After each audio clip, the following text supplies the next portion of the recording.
नमस्कार, मैं अजीत और आप देख रहे हैं ऑप इंडिया। स्वामीनाथन कमेटी की एक रिपोर्ट आई थी 2006 में, जो भारत के किसानों की समस्या का हल बताना चाह रही थी कि कहां कहां पर सुधारों की आवश्यकता है। यूपीए सरकार के आगे के 8 साल बीत जाते हैं। इसी यूपीए सरकार ने जो एपीएमसी और एमएसपी ये सब का नाम लेके अभी जो है विरोध पे उतर आई है। 3 जो विधेयक पास हुए हैं दोनों ही सदनों में, जिसके ऊपर डिबेट हुई और अभी पिछले सप्ताह काफ़ी गहमागहमी रही और कुछ तो 8 सांसद तो राज्यसभा के जो है निलंबित भी हुए हैं 1 सप्ताह के लिए, क्योंकि उन्होंने रूल बुक जो है सभापति महोदय के ऊपर फेंक कर मारा था, कोई बिल को फाड़ रहा था और इस तरह की बातें गुंडई हुई। वो एक अलग इशू है। इस पर जो है काफ़ी विरोध हो रहा है। 3 बिल हैं और उसमें से 2 बिल जो है मुख्यतः अभी बहुत ही कंटेंशियस इशू बने हुए, जिनके ऊपर हम बात करेंगे। एक जो है वो किसानों को ये आज़ादी दे रहा है कि वो अपना माल उपज जो है, यील्ड जो है उनकी, गेहूं उपजा रहे हैं, कोई भी चीज़, आलू उपजा रहे हैं, तो वो आढ़त में बेचें या अपने घर के बगल वाले बनिया को बेच दें, या फिर उन्हें लगता है कि उड़ीसा में जो है ज़्यादा प्राइस मिलेगा तो they can go and sell it there. इस तरह की बातें हैं। मतलब एक देश है, एक बाज़ार है और उस बाज़ार की उपलब्धता जो है अभी तक जो सामान्य किसानों को उपलब्ध नहीं थी, ये विकल्प उनके पास नहीं थे, जिनके कारण वो लगातार एग्रीकल्चरल प्रोड्यूस मार्केटिंग, ये जो मंडियाँ होती है एपीएमसी करके जो कमेटियाँ बनी हुई और हर ज़िले में आपको दिख जाएगा, और इनमें वस्तुतः सबसे ज़्यादा पॉलिटिशियंस होते हैं, किसी न किसी पॉलिटिकल पार्टी का उसमें वर्चस्व होता है। और ये मंडी जो है वो एक तरह से वोट बैंक की राजनीति के काम आते हैं। कहने को तो 5 जून 2020 को ही ये तीनों ही विधेयक जो हैं वो अधिनियम के रूप में अस्तित्व में आ चुके थे और उस समय से अभी तक, जब तक कि पिछले सप्ताह चर्चा में नहीं आया और दोनों सदनों में ये बिल जो है गहमागहमी जिसकी मैं बात की, वो जब तक नहीं हुआ था तब तक मतलब कोई हो हंगामा नहीं। किसी ने ये नहीं कहा कि ड्राफ्ट जो है या जो ये अधिनियम है वो गलत है, संशोधन नहीं करना चाहिए। कुछ नहीं हुआ। क्यों नहीं हुआ वो सबको पता है। वो इसलिए भी नहीं हुआ क्योंकि ये लोग हमेशा संसद की कार्यवाही जब कवर होती है मीडिया के द्वारा, तो वहाँ पे कुछ नौटंकी करके ये लोग चर्चा में आना चाहते हैं। ख़ास करके वैसी पार्टियाँ जिनका राजनीतिक अस्तित्व जो है अपने अपने राज्यों में भी और नेशनल लेवल पर, राष्ट्रीय स्तर पर भी संकट में आ चुका है।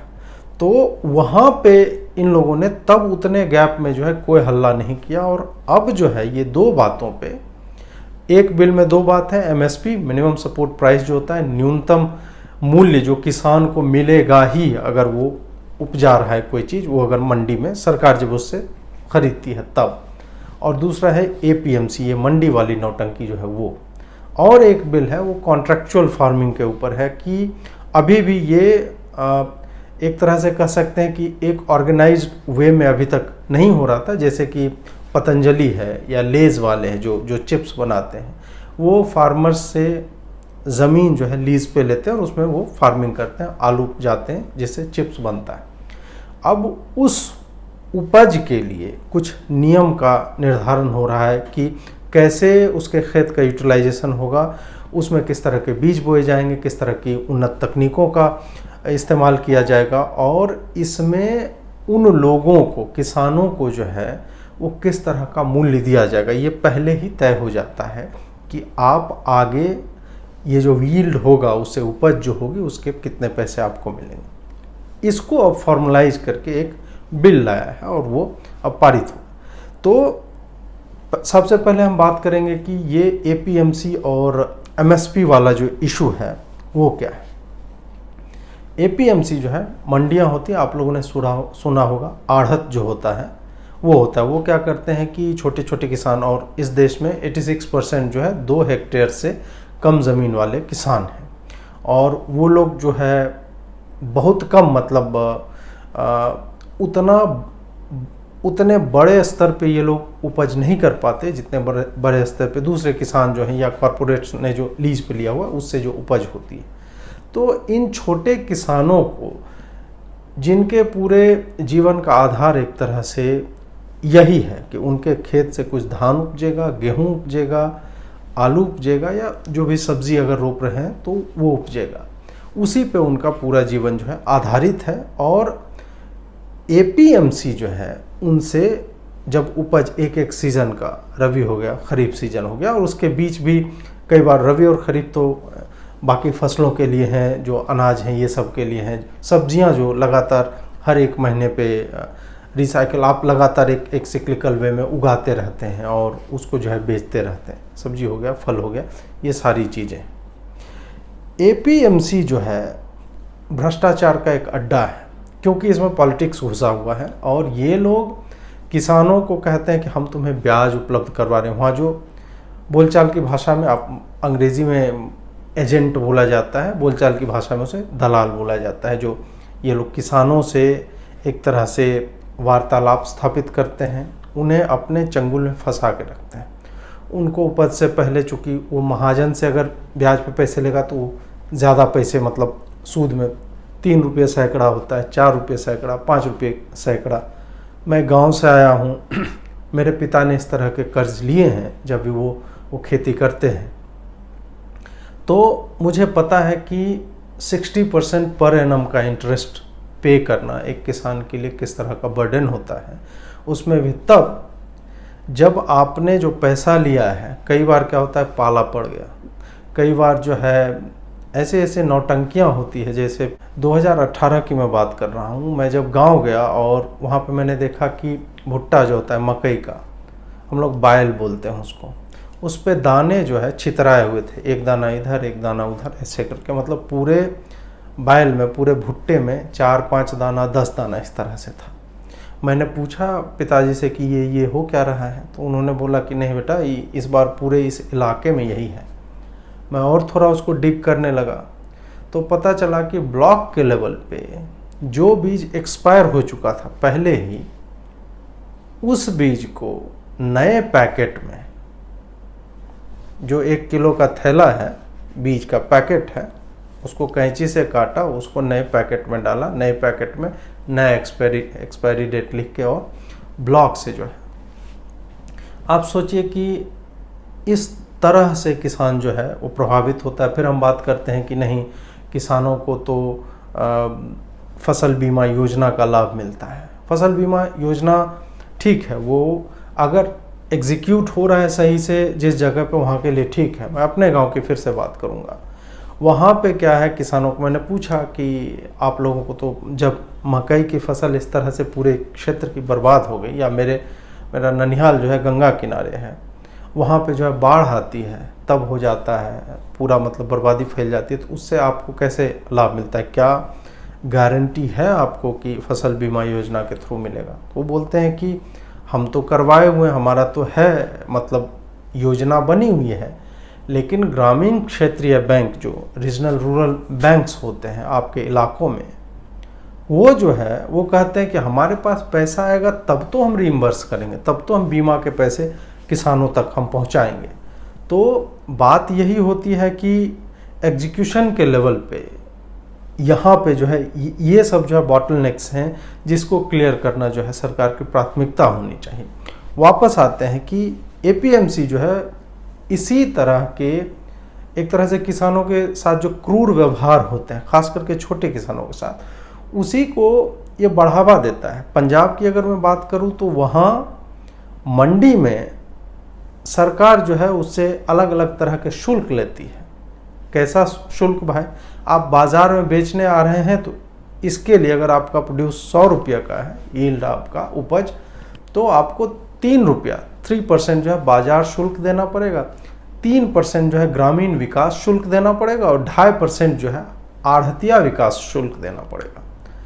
और आप इन मंडियों की हालत देखेंगे, इंफ्रास्ट्रक्चर की अगर हम बात करते हैं, बाजार विकास शुल्क ले रहे हो ना, तो तुम्हारी, मतलब कम से कम तुम्हारी बिल्डिंग ठीक होनी चाहिए, पहुंचने के रास्ते सही होने चाहिए, कोई विकास कहीं नहीं दिखता। ग्रामीण विकास शुल्क, क्या ये लोग गांव में वो पैसा लगाते हैं, ये 3% जो सरकार के पास पहुंचता है या दलालों के पास पहुंचता है? Are they investing it in those villages जहाँ के किसान जो है आते हैं? जवाब आपको और हमको सबको पता है कि क्या होता है वास्तविकता में। 2.5% आढ़तिया विकास शुल्क होता है। ये हो गया कि दलाली को जो है फॉर्मलाइज कर देना, इस तरह की चीज़ें हैं।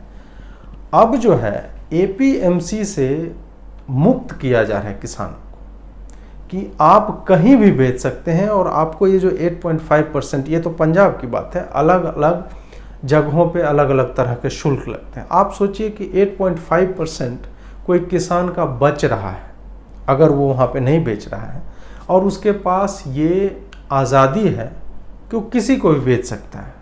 वो चाहे उसके पास 10 मन धान हुआ है या उसके पास 100 मन जो है मकई हुआ है, उसको जहाँ पे अच्छा मूल्य मिलेगा वो गाड़ी पे लाद के जो है ले जाएगा और बेच देगा।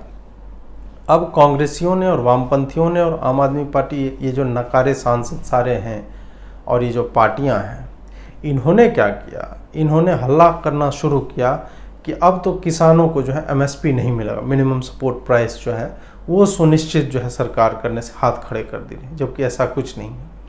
पहले के सारे प्रावधान किसानों के लिए हैं कि वो जहाँ चाहें एपीएमसी में ही, उनको मंडी में ही अनाज बेचना है, मंडी में ही अपना फार्म प्रोड्यूस बेचना है, उपज बेचनी है, वो वहाँ भी बेच सकते हैं, और उसको लेना ही पड़ेगा मिनिमम सपोर्ट प्राइस जो सरकार जो है। और लगातार आप देखेंगे कि भाजपा के समय में, मोदी सरकार के समय में, ये न्यूनतम जो इनका मूल्य है, मिनिमम सपोर्ट प्राइस है, न्यूनतम सहयोग राशि जिसको आप कह सकते हैं, वो जो है बढ़ते जा रहा है इंक्रीमेंटली। चाहे गन्ना हो, गेहूँ हो, धान हो, सब का जो है सरकार धीरे धीरे बढ़ा रही है ताकि किसानों के पास एक्चुअल में पैसा पहुंचे।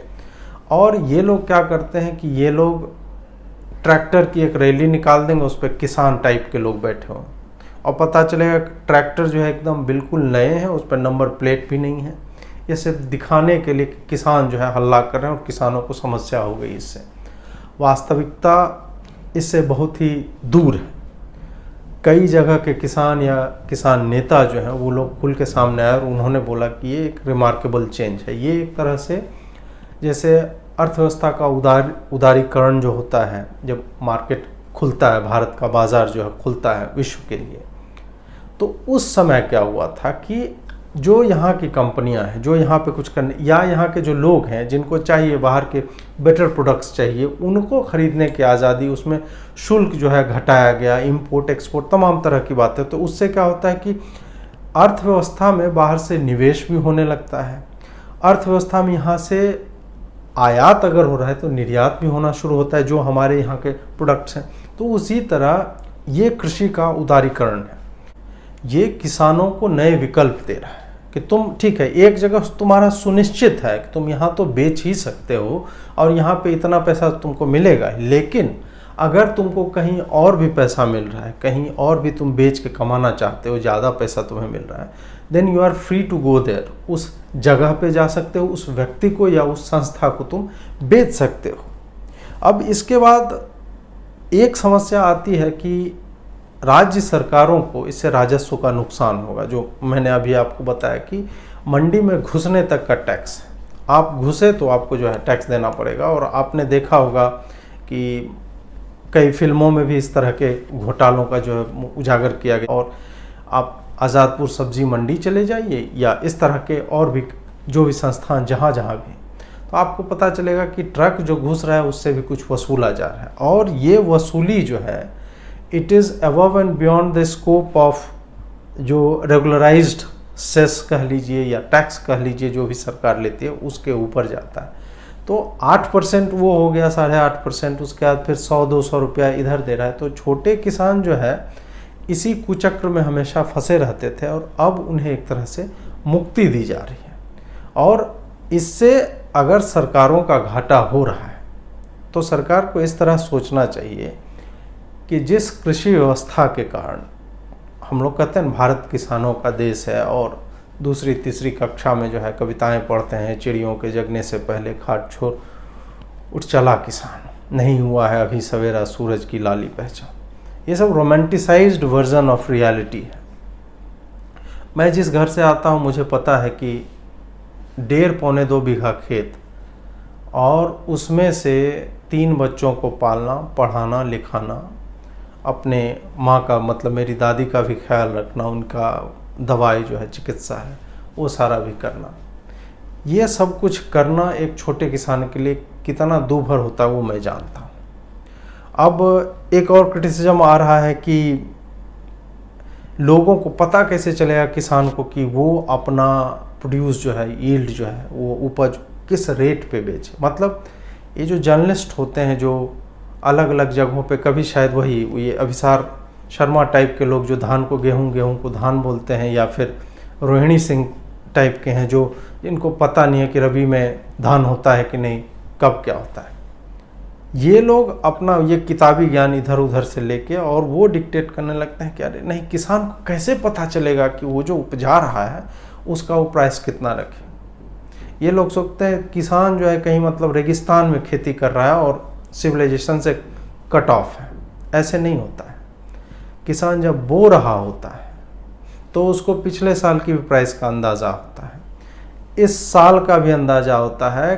किसान के लिए कई तरह के, चाहे कृषि दर्शन चैनल हो या फिर आप आकाशवाणी रेडियो पे, जैसे बिहार में हो पटना में, तो पटना स्टेशन से चौपाल आता है, उसमें बताया जाता है किस चीज़ की मतलब कहाँ पे क्या प्राइस है। गांव में अखबार भी आते हैं, just for the information to those people who think कि नहीं किसानों को पता कैसे चलेगा। अखबार में एक पन्ना पूरा डेडिकेटेड होता है, उसमें मतलब जीरा का क्या प्राइस है, आलू का क्या प्राइस है, गेहूं का क्या है, सारा उसमें जो है प्राइसेज उसमें कमोडिटीज़ के दिए हुए रहते हैं। तो किसान इतना अनभिज्ञ नहीं है।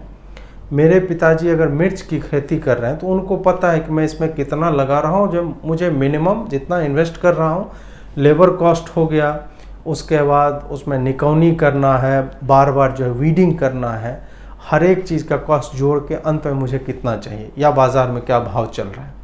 ऑब्वियस सी बात है कि बहुत ज़्यादा प्रोडक्शन हो जाएगा तो भाव जो है कमता है।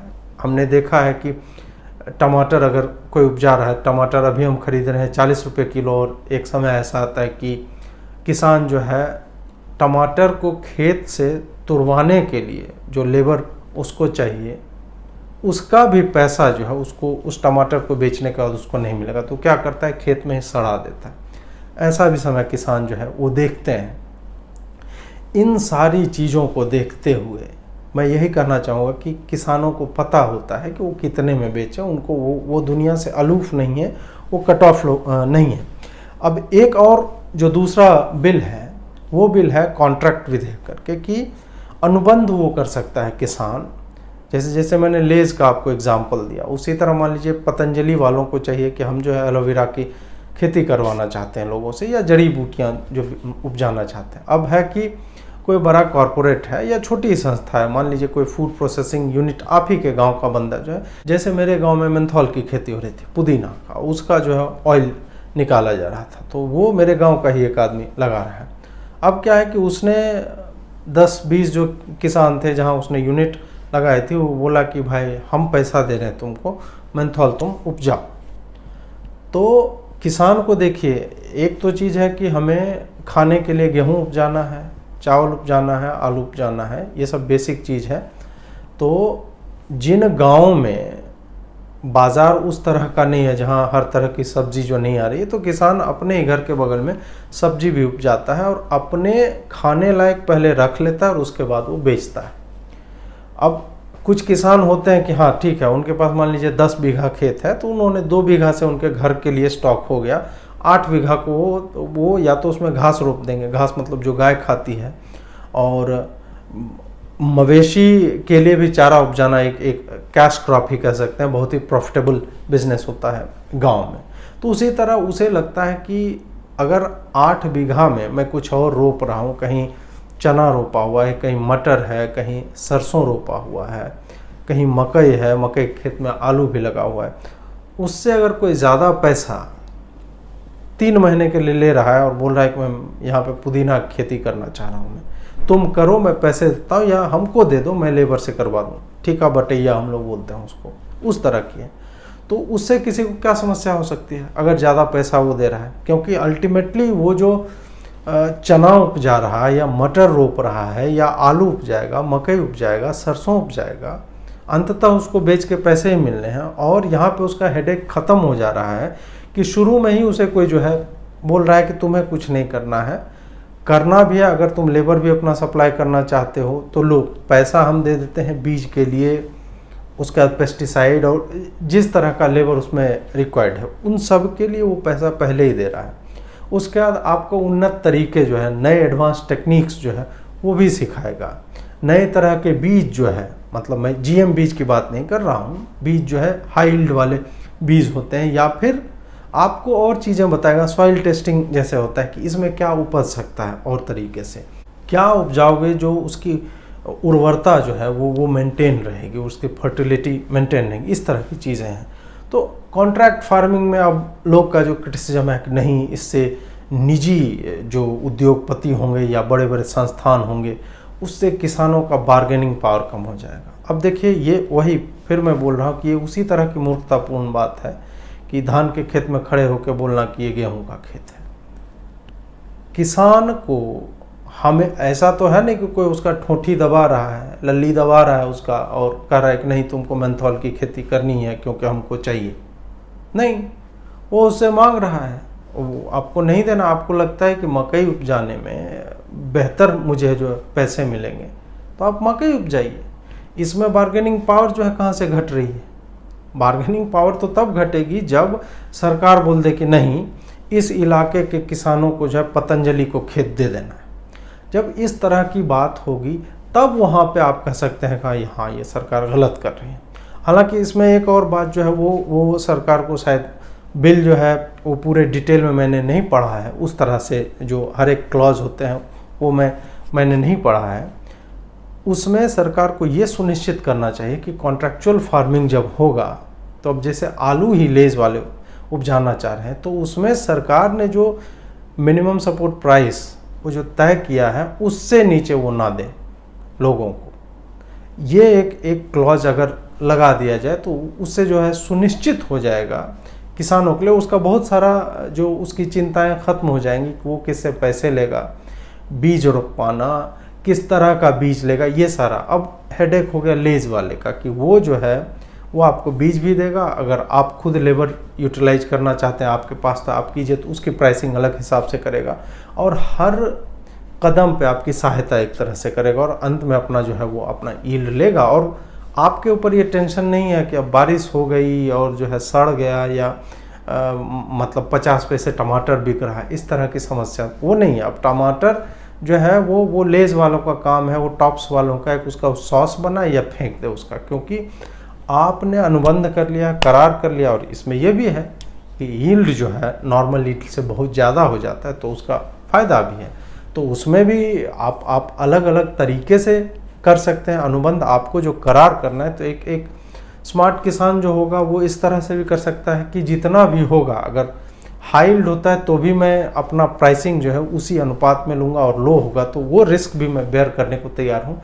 इस तरह के क्लॉजेज होने चाहिए। इस तरह से उसमें जो है किसानों को हमेशा से मतलब, क्योंकि इधर बड़े कॉरपोरेट हैं, they can afford to miss a cycle और टू, और इधर उधर जो है चला गया, किसी का खेत में जो है पाला पड़ गया तो वहाँ तक, लेकिन किसान जो है ये झटका झेल नहीं पाएगा।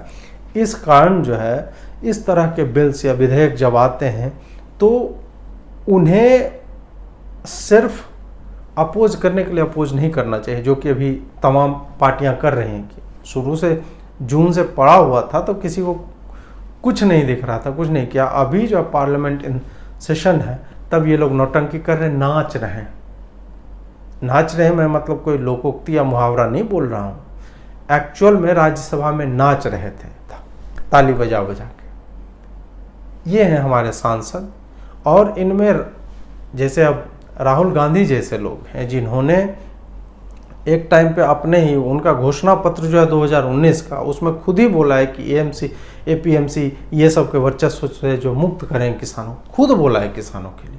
और वो अभी कह रहे हैं कि नहीं ये जो है ठग लिया जा रहा है और अफवाह फैलाई जा रही है कि एमएसपी जो है मिनिमम सपोर्ट प्राइस वो ख़त्म किया जा रहा है। इसी तरह का अफवाह अगर आपको याद हो तो अप्रैल में फैलाया गया था, शायद 2017 या 18 में 14 लोगों की जान गई थी ये कह के कि आरक्षण जो है सरकार ख़त्म कर रही है। तो ये लोग हमेशा उन समूहों को, जनसंख्या के उन समूहों को बरगलाते रहते हैं जो एक साइजेबल पॉपुलेशन है, जैसे एससी और एसटी समुदाय हो गया, अगर उसको समुदाय आप कहना चाहें तो, वो लोग हो गए, और फिर किसान हो गए, जो बहुत बड़ा तबका जो है भारत का वो खेती पे आश्रित है। और इनमें जब आपको आग लगानी हो, आप दिखा दिया अरे पंजाब का किसान जो है वो विद्रोह पे उतर आया है, महाराष्ट्र का किसान जो है विद्रोह पे उतर आया है, तब आपकी राजनीति जो है शायद चमकती रहेगी, मतलब एटलीस्ट कन्फ्यूजन में आप रहेंगे कि हाँ भाई एक कुछ सही काम हो रहा है। लेकिन वस्तुतः ये जो दोनों बिल्स हैं वो एपीएमसी का जो राजनीतिक प्रभाव है उस पूरे इलाके पे जो होता है, मंडियों का, दलालों का, उससे मुक्त करने की तरफ एक व्यवस्था है। और किसानों को एक नॉर्मल व्यापारी की तरह जो दूसरे चीज़ों का व्यापार करता है, कोई मान लीजिए पंखा बना रहा है तो वो कहीं भी बेच सकता है, उसको एक ही जगह पर, मतलब सरकार को ही नहीं बेचना है, मतलब हार पार के वहीं पे जाना है। हाँ, ये बात और है कि कृषि के क्षेत्र में कुछ सुधारों की आवश्यकता है। भंडारण का विकास कीजिए, कोल्ड स्टोरेज का विकास कीजिए। आप हमेशा कहते हैं फूड प्रोसेसिंग यूनिट्स लगाएंगे, तो उसमें जो है सहयोग कीजिए और उसमें युद्ध स्तर पे काम होना चाहिए। मैंने देखा है कि कोल्ड स्टोरेज में आलू रखने के लिए, बेगूसराय जहाँ से मैं आता हूँ वहाँ पे भी कोल्ड स्टोरेज है।